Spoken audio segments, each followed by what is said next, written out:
할렐루야. 오늘도 하나님의 은혜가 함께하는 복된 주일이 되시고 하나님이 함께하시는 예배가 되기를 주님의 이름으로 축복합니다. 우리 옆에 있는 분들과 한번 인사하시면 좋겠습니다. 앞뒤로도 한번 인사하시고 참 잘 오셨습니다. 하나님은 당신을 사랑하십니다. 나도 당신을 사랑합니다. 할렐루야. 정말 사랑하세요? 저도 여러분을 사랑합니다. 사랑하는 게 아니라 사랑합니다. 사랑이라고 하는 것은 여러분, 하나님의 사랑이 모든 사랑을 완성케 하는 거예요. 사랑도 종류가 여러 가지가 있지 않습니까? 에로스적인 사랑이 있죠. 남녀 간의 사랑도 있고, 필로의 우정의 사랑, 같은 친구끼리의 사랑도 있고, 또 우리 부모와 자식 간의 사랑이 또 있습니다. 그런데 이 아가페 사랑은 하나님의 사랑입니다. 우리가 사랑을 한다고 할 때에 그 사랑의 근원과 뿌리가 모든 사랑을 만족케 하고 온전케 하는 것은 이 아가페 사랑이 개입될 때입니다. 그래서 아무리 동기 간에 서로 우애하고 좋은 것 같다가도 여러분, 이 섭섭이가 들어오면요, 그 관계가 다 깨어져 버려요. 서로가 아무리 사랑하다가도 의심이 들어오면요, 관계가 깨어져 버려요. 여러분, 그렇기 때문에 우리 인간적인 모든 사랑은 조건적인 사랑이에요. 정말 너 없이는 못 살아, 너밖에 없어, 이렇게 말하지만 사실은 조건적인 사랑이에요. 상대방이 나를 섭섭하게 하면요, 그 사랑이 깨어지는 거예요.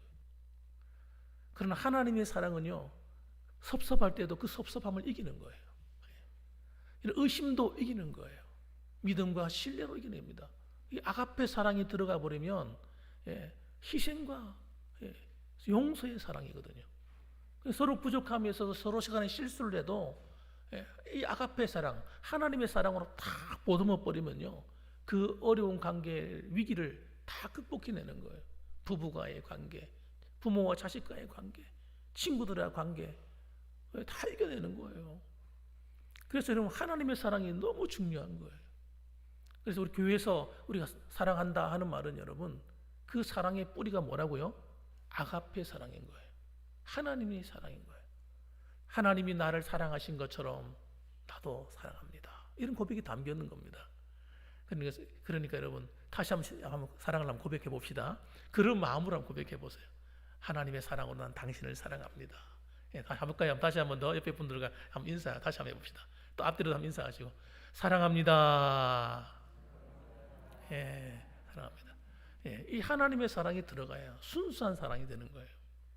그리고 끊어지지 않는 사랑이 되는 겁니다. 모든 오해를 뛰어넘는 거예요. 자, 오늘 본문의 말씀을 가지고 예수님은 누구신가 7번째 말씀 전하겠습니다. 약한 자를 도우시는 예수님이라는 것입니다. 우리가 살아가는 이 세상에는 여러분, 강자가 있으면 약자가 있습니다. 부한 자가 있으면 가난한 자가 있습니다. 이걸 갖다가 극복해 보기 위해서 만든 사상이 뭐냐면 공산주의예요. 공산주의라고 하는 것은 모든 사람이 평등하게 된다. 평등하게 한다. 그 죄송한 말이지만 이 지구상에서는 그런 것이 생길 수가 없어요. 모든 사람이 어떻게 평등합니까? 심지어는 남자와 여자가 평등해야 된대요. 여러분, 남자와 여자가 평등한 건 맞죠? 인격적으로 다 평등하죠. 그리고 모든 사람이 다 인격적으로 평등합니다. 그러나 능력에 있어서는 다 다를 수가 있습니다. 어떤 사람은 오늘 얘기 들어보면 어떤 사람들은 무조건 여자들을 갖다가 많이 등용해라, 이렇게 주장하는 사람들이 있어요. 그런데 그 말이 옳은 것처럼 들리지만 틀린 말이에요. 능력이 안 되는데도 불구하고 중요한 직분에다가 다 앉혀라, 이 말은 말이 안 되는 거예요. 남자든 여자든 능력 있는 사람이 그 일을 맡아야 되는 거예요. 회사를 운영하는데 중요한 직분에 모든 사람을 평등하게 해라, 그 말이 안 되는 이야기예요. 학교를 다니고 공부를 하고 대학을 들어가는데 모든 사람을 평준화해야 된다. 교육을 평준화해라. 왜 특별한 반을 만드냐? 이 말이 안 되는 거예요. 왜냐하면 사람마다 여러분 가진 은사가 다르고 재능이 다 틀린 거예요. 어떤 사람은 공부를 좋아하는 사람이 있다면 어떤 사람은 노는 걸 좋아하는 사람이 있어요. 그렇지 않아요? 그래서 그런 두 사람을 평등하게 대라. 말이 안 되는 얘기죠. 그러니까 평등하게 대해서 그 사람을 어떻게 여러분 회사를 집어넣을 때도 회사에 일을 할 때도 다 평등하게 해야 된다. 말이 안 되는 거예요. 공부를 잘하고 열심히 하는 사람은 그 사람에 맞게끔 그 직분에 합당한 일을 해야 되고, 공부를 안 하고 그런 일에 좀 머리 쓰는데 관심이 없고 몸을 쓰는데 관심 있는 사람은 그 몸을 쓰는 일을 해야 되는 거예요. 어떻게 평등해 줄 수 있어요? 인격적으로는 다 평등하지만 기능적으로는 평등할 수가 없다니까요. 그래서 공산주의의 모순이 있는 거예요. 모순이. 여러분, 그래서 여러분 이 세상에는 여러분 어쩔 수가 없이 열심히 일하는 사람이 있는가 하면 노는 거 좋아하는 사람이 있다니까요. 그래서 열심히 일하는 사람은 그만큼 잘 살게 되고, 노는 거 좋아하는 사람은 잘 살 수가 없는 거예요. 있는 것도 다 까먹는 거예요. 어떻게 평등할 수 있냐고요. 그래서 우리가 살아가는 이 세상에는 여러분 강한 자가 있으면 약자가 있고 부한 자가 있으면 가난한 사람이 있기 마련인 겁니다. 그런데 그렇지만 여러분 어려움을 당한 사람 가운데는 여러 가지 이유가 있어요.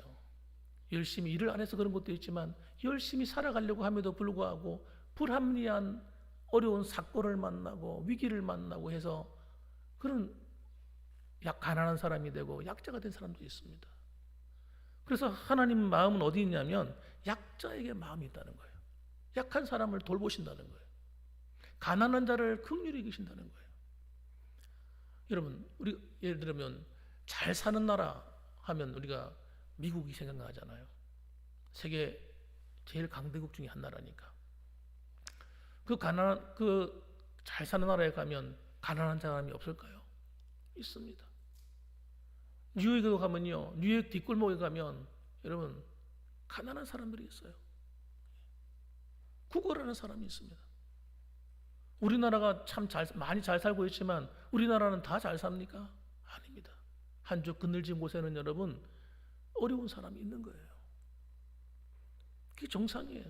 그것이 여러분 이상한 것이 아니라 그것이 정상적인 겁니다. 그래서 여러분 우리가 정말 잘 살수록 어떻습니까? 그 부의 격차를 많이 줄여가는 거예요. 줄여가고 서로가 이렇게 잘 살아갈 수 있도록 서로 돕는 그런 구조가 되는 겁니다. 그걸 복지라고 하잖아요. 복지. 우리나라 같은 경우도 대기업이나 잘 사는 사람들이 이 세금을 굉장히 많이 냅니다. 요즘 같은 경우는 더 많이 내고 있죠. 집을 한 채 가진 사람, 두 채 가진 사람이 있으면 집을 많이 가질수록 세금을 많이 내야 돼요.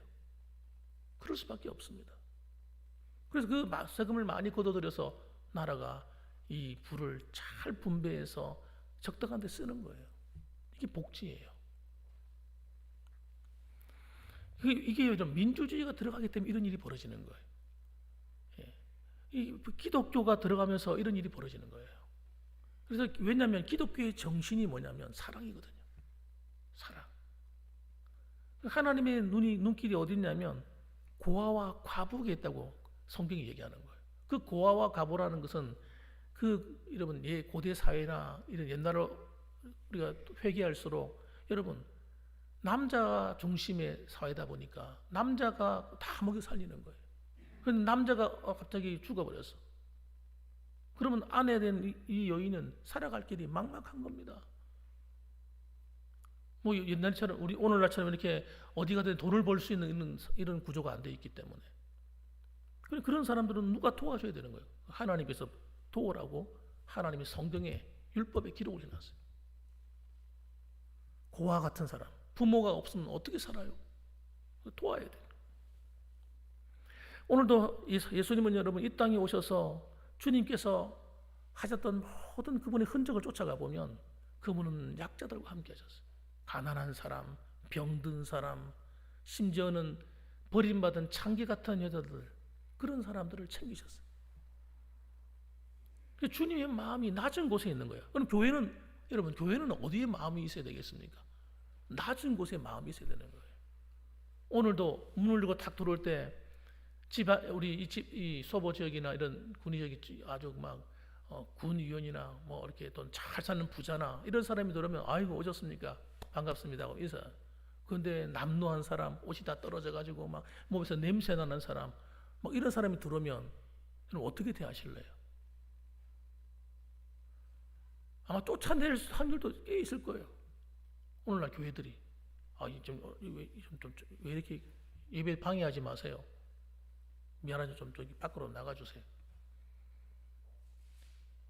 그런데 어떤 사람들은 그런 것이 마치 자연스럽게 몸에 배어져 있는 정상적인 교회의 모습이 아닌 거죠.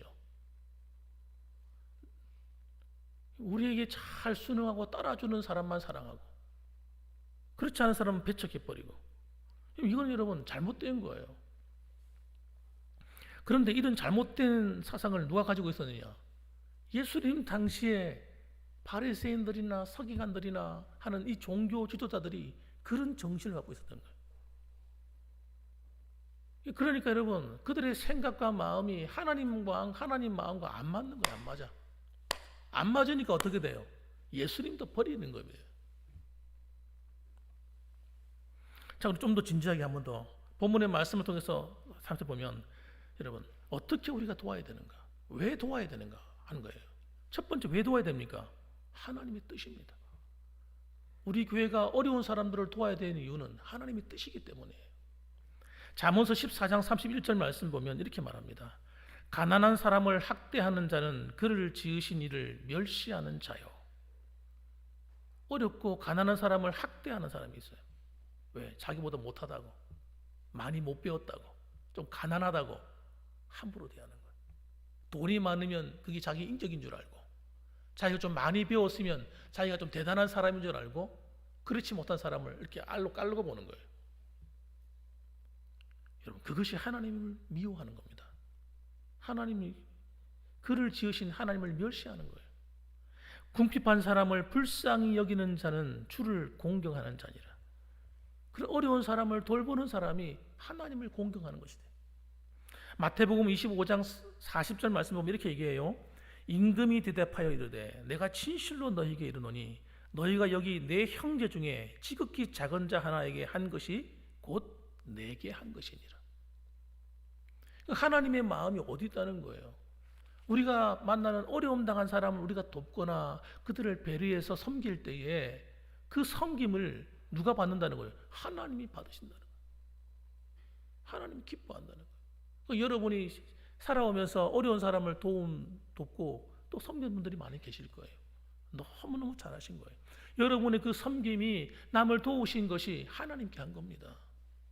그것이 성경에서 말하는 겁니다. 여러분, 이 세상의 법칙은 어떤 법칙이냐? 양육 강식의 법칙이에요. 그건 여러분 짐승들의 법칙입니다. 짐승의 세계는 여러분 양육 강식의 법칙입니다. 강한 자가 약한 자를 잡아먹는 거예요. 그런데 타락한 우리 인생들이 여러분 범죄하고 타락하면서 하나님과 관계가 깨어져서 떨어져 나가면서 우리 인간들이 짐승처럼 되어버렸어요. 그래서 여러분 약한 자를 보면 강한 자가 짓밟습니다. 힘을 가지고 있으면 힘이 없는 사람을 함부로 대합니다.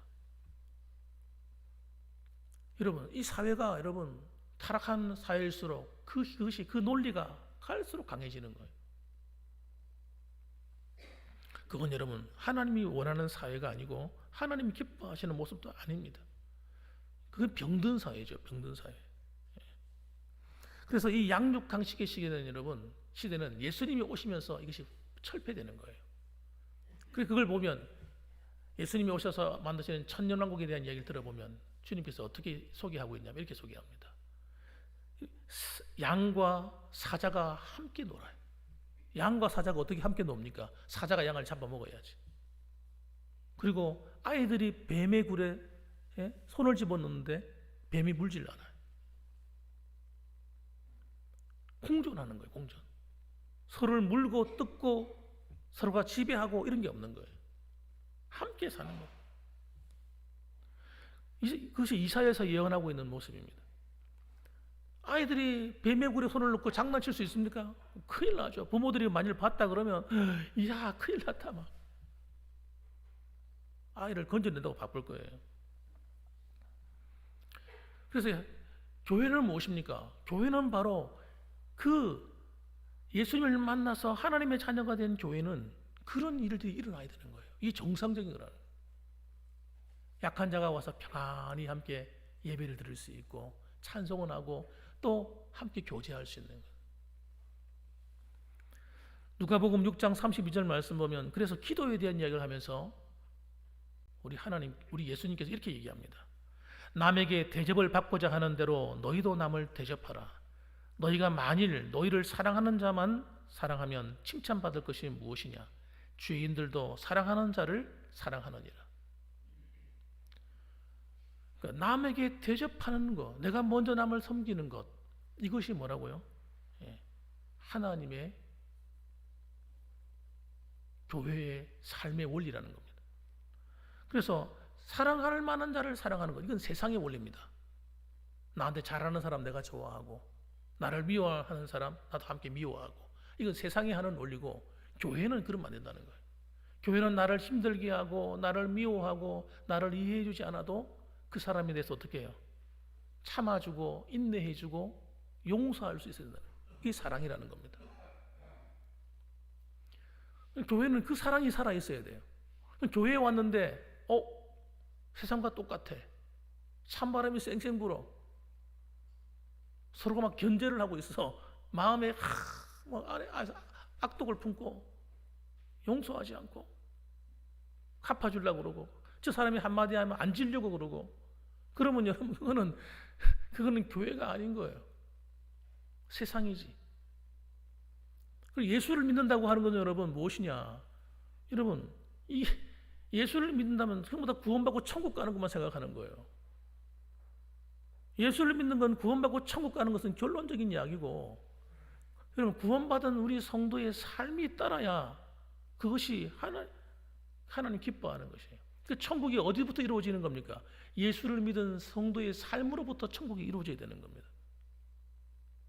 우리 교회가 천국이 이루어져야 돼요. 천국이. 이 사랑함으로 이루어지는 거예요. 서로 용서함으로 이루어지는 거예요. 서로 약점을 볼 때 그 약점을 잡고 보면서 이를 가는 것이 아니라 그 약점을 보면서 나의 모습을 보고 나도 그렇지, 나도 그래, 나도 그럴 때가 있지 하고 서로 이해해주는 그런 것입니다. 그래서 여러분 세상 사람의 기준으로 신앙생활하면 안 되는 겁니다. 우리는 따라합시다. 하나님의 말씀의 기준으로, 할렐루야, 하나님 말씀의 기준으로 신앙생활 해야 되는 거예요. 그렇게 할 때 주님이 보시고 이야 내가 너무나 행복하다, 너무 기쁘다, 주님께서 즐거워하시는 겁니다. 그리고 또 한 가지 마지막으로 여러분, 세 번째로는 여러분, 약자를 돌보는 자에게는 조건이 없어야 됩니다. 약자를 돌보는 자에게는 조건이 없어야 돼요. 여러분 어떤 사람들은 보면 여러 가지 착한 일을 많이 하는 그런 분들이 있습니다. 천주교 같은 경우도 착한 일을 참 많이 하죠. 내가 여러 가지 종교들 가운데 보면 기독교가 제일 열심히 하는 것 같아요. 기독교에는 드러내지 않고 하는 일이 너무 많아요. 드러내지 않고. 그런데 여러분 이 천주교 같은 교회는 사람들의 마음이 어떤 게 있냐면 공덕을 쌓는다, 이런 마음을 갖고 있습니다. 공덕. 그분들에게는 예수를 믿음으로 구원받는다 이런 개념이 없어요. 그러다 보니까 내가 착한 일을 많이 해야 천국 간다고 보고 있는 거예요. 죄송한 말이지만 우리가 착한 일을 많이 해서 천국 못 갑니다. 여러분 죄인은 천국 갈 수 없어요. 죄인이 착한 일을 많이 한다고 천국 못 가요. 죄의 사함을 받은 자, 예수님이 십자가의 그 보혈로 죄의 씻음을 받고 거룩해진 자가 천국 들어가는 거예요. 죄인 거짓말하고 사기치고 강도짓 하는 그런 사람이 천국 가면 어떻게 됩니까? 착한 일 좀 했다고. 이러면 천국이 강도 천국이 되는 거예요. 여러분, 죄의 사함을 받고 죄로부터 자유케 되고 변화된 사람이 들어가는 곳이 천국이지. 그래서 여러분, 이 공덕을 쌓는다. 불교도 마찬가지잖아요. 공덕을 쌓아 좋은 곳에 간다 이거잖아요. 여러분, 그래서 열심히 소재민을 돕고 불우이웃을 돕고 착한 일을 하고 합니다. 그건 자기 복을 받기 위해서 하는 거죠. 교회는 여러분, 내가 복을 받기 위해서 착한 일을 하는 게 아닙니다. 이 의식이 팍 깨져 버려야 돼요. 내가 어떤 조건을 가지고 착한 일을 하는 거 아닙니다.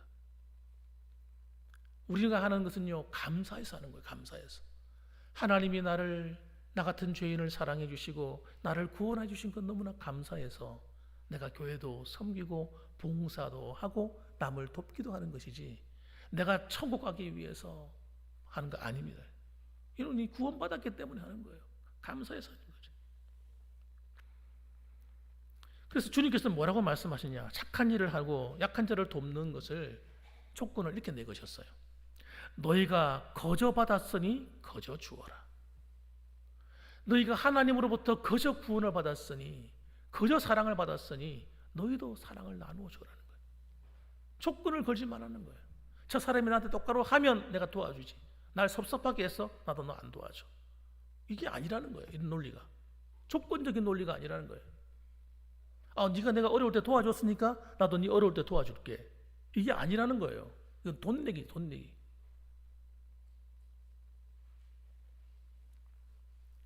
교회는 여러분, 조건이 없어야 돼요. 남을 돕는데, 어려운 사람을 돕는데 조건이 없어야 돼요.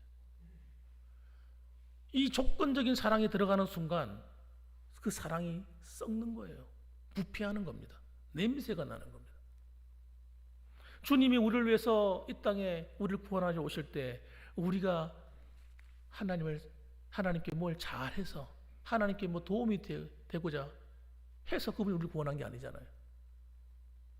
여러분이 예수 믿을 때 하나님을 너무너무 사랑하니까 여러분을 구원해 주셨습니까? 저는 아무리 생각해도 나는 아닌 것 같아요. 나는 하나님께 관심도 없고요, 예수 믿는 거 관심도 없었어요. 교회는 다녔음에도 불구하고 하나님께 별로 관심이 없었어요. 그런 나를 주님이 찾아오시더라고요.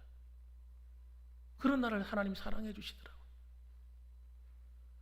여러분, 오늘 저만 그렇게 하셨겠습니까? 하나님이 여러분을 사랑하시는 것도 여러분이 뭐 착하고 의롭고 대단해서 사랑하신 것이 아닐 거라 저는 생각해요. 마찬가지라는 거예요. 우리도 남을 돕거나 어려운 사람을 돌아볼 때에 그 사람이 나한테 어떻게 하는가에 따라서 사랑해 주는 것이 아니라 거저 사랑해 주라는 겁니다. 너희가 거저 받았으니 거저 주어라. 이것이 여러분, 우리가 다른 사람을 돕고 섬길 때 가져야 될 주님의 마음입니다. 그래서 우리의 구제와 봉사의 근원은 뭐냐? 어떤 조건이 아니라 감사로 하는 거예요. 감사. 하나님의 은혜에 감사해서 하는 거예요. 이렇게 하게 되면 어떤 일이 벌어지느냐? 희한한 일이 벌어져요.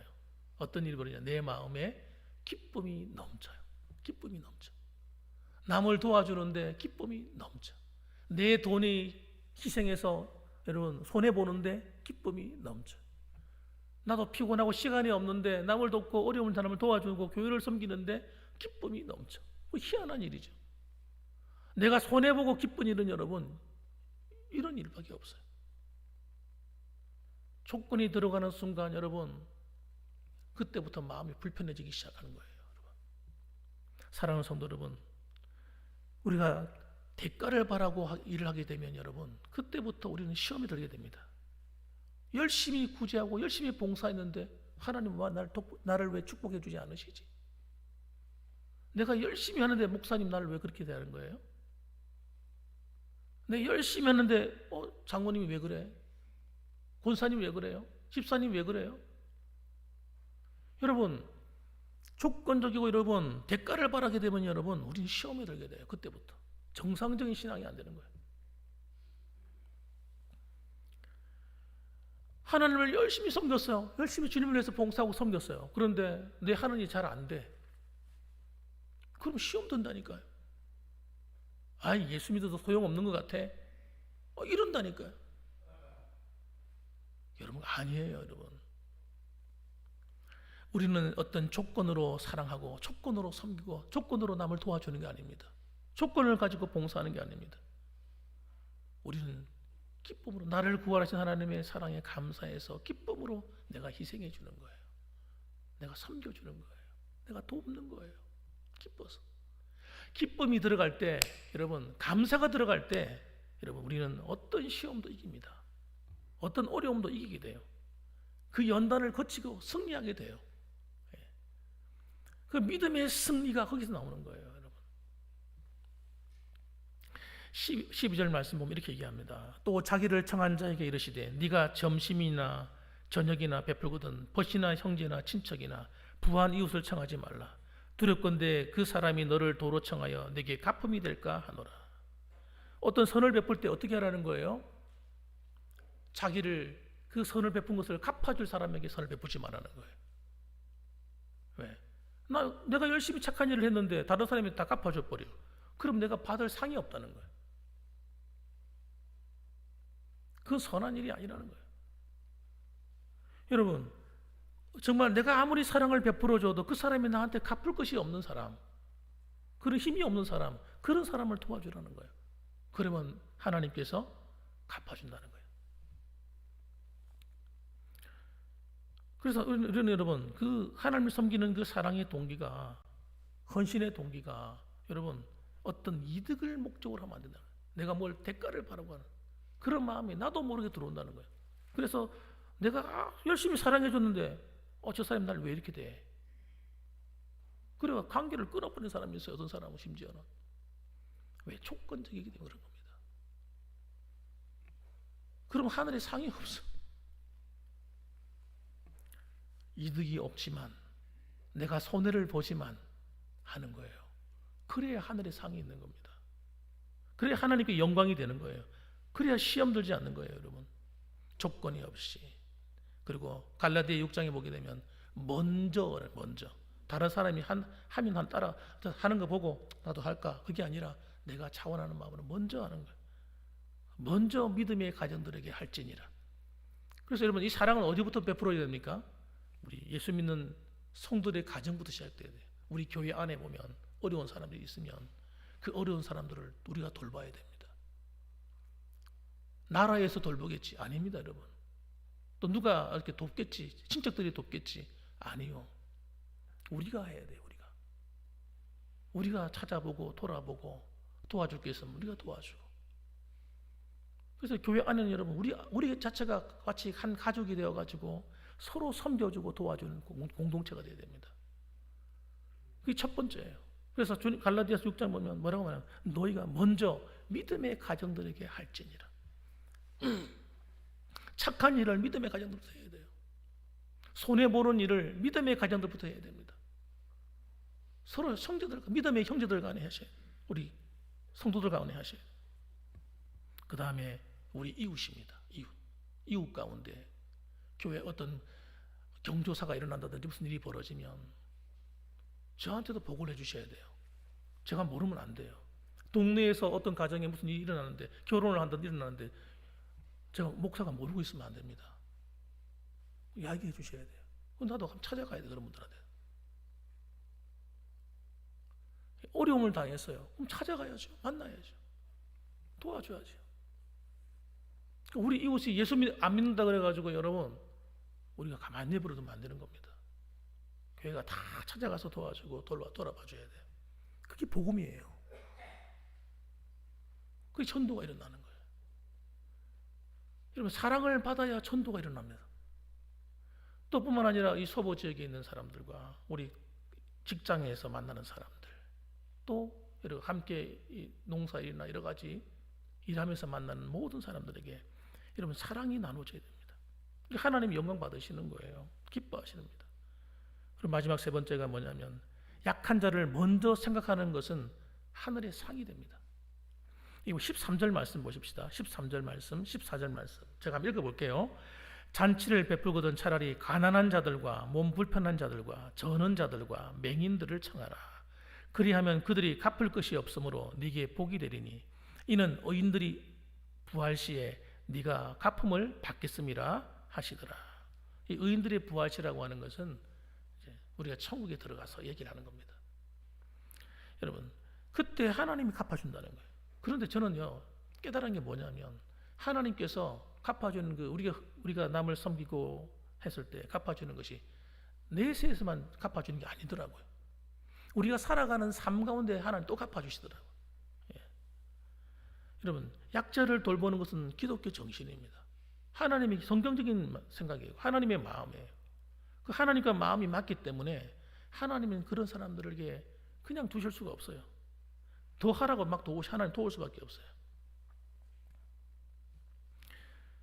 신명기 14장 29절 말씀에 이런 말씀이 있어요. 너희 중에 분깃이나 기업이 없는 레위인이나 네 성중에 거류하는 객과 및 고아와 가부들이 와서 먹고 배부르게 하라. 그리하면 내 하나님 여호와께서 내 손으로 하는 범사에 네게 복을 주시리라. 어려운 사람을 돌아보고 베풀게 되면 어떻게 한다고요? 내 손으로 하는 범사에 하나님이 복을 준다는 거예요. 왜? 하나님이 기쁘시니까요. 잠언서 19장 17절 말씀 보면 가난한 자를 불쌍히 여기는 것은 여호와께 구워드리는 것이니 그의 선행을 그에게 갚아 주시리라. 그렇게 약속하셨어요. 하나님이 갚아준다는 거예요. 우리가 어려운 사람을 돌아보고 내 물질을 희생하고 내 시간을 희생하면 그 하나님께 구워주는 거예요. 야, 저는 그래서 여러분, 하나님이 이 교회가 교회다워지고 하나님이 기뻐하시는 모습을 회복하게 되면 여러분, 하나님이 그 교회를 축복할 수밖에 없는 거예요. 그 성도들을 축복할 수밖에 없는 거예요. 여러분, 우리가 열심히 일한다고 해서 모든 게 잘 되는 건 아닙니다. 그래서 어떤 사람은요, 다른 사람을 돌아보지 않고 신경 쓰지 않고 자기만 생각하는 사람이 있어요. 나만 열심히 일하고 나만 잘 먹고 잘 하면 되지. 이런 생각 갖고 있는 사람이 참 많습니다. 아주 이기적인 마음이죠. 그렇게 살면 행복하고 잘 될 거라 생각하는 거예요. 여러분, 물론 열심히 하면 잘 될 수 있겠습니다만, 그러나 살아가다 보면 항상 그렇습니까? 생각지 않은 어려운 일 나도 만나는 거예요. 나도 힘들 때가 있는 거예요. 그럴 때 열심히 하나님께 구워준 사람, 남을 돌아보고 어려운 사람을 도와주며 함께 달려왔던 사람은 하나님이 그때 갚아주는 거예요. 그의 선행을 그에게 갚아주시리라. 네 손으로 하는 범사에 내가 복을 주리라. 하나님이 개입하셔가지고 그 사람을 도와주겠다는 거예요. 그래서 우리는 여러분, 하나님의 은혜 안에 여러분 살아가면서 우리는 나만 생각하면서 살면 안 됩니다. 신앙은 여러분 나만 보는 게 아닙니다. 나만 신앙생활을 잘하면 되지. 나만 기도 열심히 하고 신앙 열심히 교회 다니고 나만 잘하면 되지. 그게 아닙니다. 함께 가는 거예요. 함께. 약한 사람 끌어주고 밀어주고 담겨주고 그렇게 함께 가는 거예요. 또 내가 힘들 때는 남의 도움도 받아야 돼요. 어떤 사람은 도움 안 받으려는 사람이 있어요. 나 자존심 상해. 내가 왜 남한테 도움을 받아? 그리고 어려운 일을 이야기를 안 해. 해야 됩니다, 여러분. 도움이 필요하면 목사한테도 전화하셔야 돼요. 목사님, 나 기도 좀 해주세요. 기도부터 출발하는 거지. 목사님, 내가 힘든 일이 있는데 목사님 기도 좀 해주세요. 그게 아무것도 아닌 게 아니라 어마어마한 힘을 얻는 거예요. 때로는 여러 가지 어려운 일을 만나면 우리 교회가 도와야 됩니다. 이런 정신을 가지고 하면요, 하나님께서 어떻게 우리를 그냥 두시겠냐고요. 놀랍게 하나님이 일하실, 우리의 삶을 통해 나타내실 거예요. 여러분, 그러므로 오늘도 여러분, 약자를 도우시는 하나님이 여러분 오늘도 우리와 함께 하셔서, 우리가 다 약자이다. 어떻게 보면 약자죠, 약자. 하나님 볼 때 하나님 우리를 돌보시고 계세요. 지금도 저와 여러분을 돌보시고 계십니다. 그러므로 여러분들도 우리도 함께 우리 주변에 있는 사람을 한번 살펴보고 믿음의 약자가 있지 않는지, 건강의 약자가 있지 않는지, 또 물질의 약자가 있지 않는지, 여러 가지 어려움을 당한 약자가 있지 않는지 서로 살피고 서로 도와줄 수 있는, 또 섬기는 아름다운 교회, 아름다운 성도가 되시기를 주님의 이름으로 축복합니다. 아멘. 기도하시겠습니다.